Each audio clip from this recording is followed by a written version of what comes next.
संस्थान के संचालक है, तो इसके बारे में थोड़ा बहुत आप लोग को बताएंगे। जो भी व्यक्ति इस रास्ते से आते हैं तो यहाँ पे रांची सेवा संस्थान की तरफ से बिल्कुल भी फ्री सेवा दी जाती है। बाकी का जो भी जानकारी होगा सर आप लोग को बताएंगे। तो जो भी व्यक्ति आएंगे आप यहाँ आके और निःशुल्क सेवा ले सकते हैं। तो सर इस संस्था के बारे में थोड़ा आप अपनी जुबान से बताइए।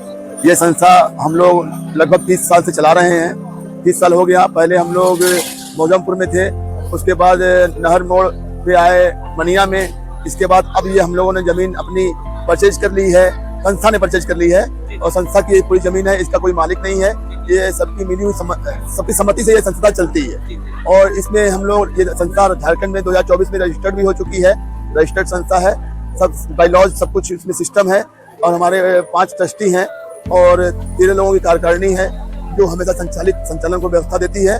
और ये 25 साल हम लोग यहाँ पर जो लगा रहे हैं गोविंदपुर में हम लोग इस साल से शुरू किए हैं। अब परमानेंट यहीं पर हम लोग अपनी जमीन ले ली है, इसलिए परमानेंट सेवा यहीं पर चलेगी। और सेवा में हम लोग जो है नींबू चाय देते हैं, शीतल जल देते हैं, गर्म पानी का शेक, जो हम थके हारे होते हैं उनको गर्म पानी का शेक भी दिया जाता है। उसकी व्यवस्था यहाँ आप देखेंगे सब सिस्टम बना हुआ है। उसके अलावा मसाज सेवा देते हैं, जो हम बहुत ज्यादा थके हुए हैं उनको पैरों का मसाज दिया जाता है।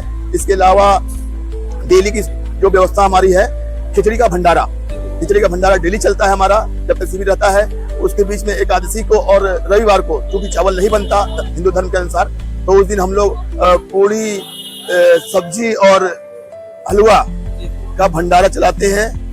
ये भंडारा हमारा चलता है। और उसके अलावा जो सुविधा है, बम को जो भी नीड है, माने एक्यूप्रेशर की सुविधा, उसके अलावा मेडिसिन वगैरह, पेन किलर वगैरह देते हैं। उसके अलावा बैठने की व्यवस्था, आराम की व्यवस्था, रात में सोने की व्यवस्था, जो हम रात को विश्राम करना चाहें तो हमारे यहाँ निःशुल्क सेवा विश्राम करने की। नहाने के लिए झरना लगा हुआ, वो भी निःशुल्क है। झरना बगल में लगा हुआ है, हमारी जमीन पर ही है, वो भी हमारा निःशुल्क सेवा है। और बाथरूम की सेवा भी, शौचालय की सेवा भी निःशुल्क है हमारे यहाँ। हमने कोशिश की है कि बम के हर प्रॉब्लम को, हर तकलीफ को जितना हो सके हम दूर कर सके। हर व्यवस्था से, हर चीज से, हर व्यवहार में बम हमारे लिए। एक सवाल आ रहा था कि एक बोर्ड में यहाँ पे लगा हुआ देखा कि इसमें से लिखा हुआ कि अगर कोई व्यक्ति चाहे यस यथाशक्ति दान दे सकता है।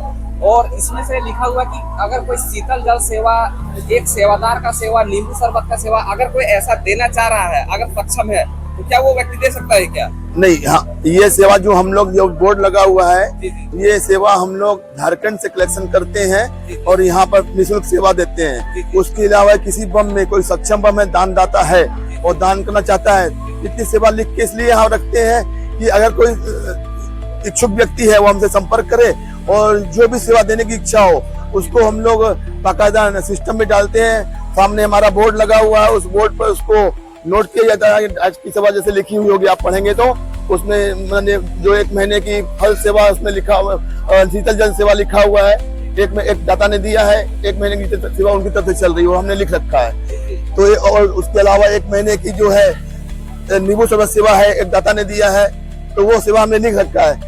हर चीज आईने की तरह क्लियर है।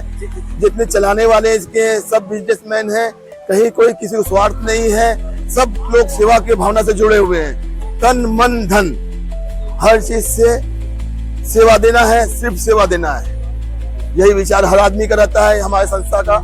और सेवा ही हमारे लिए परम धर्मो, सेवा ही धर्म है, ये सोच के हम लोग सेवा को प्रारूप क्यों किए थे। क्लियर कर देना चाहता हूँ कि जैसे आप यहाँ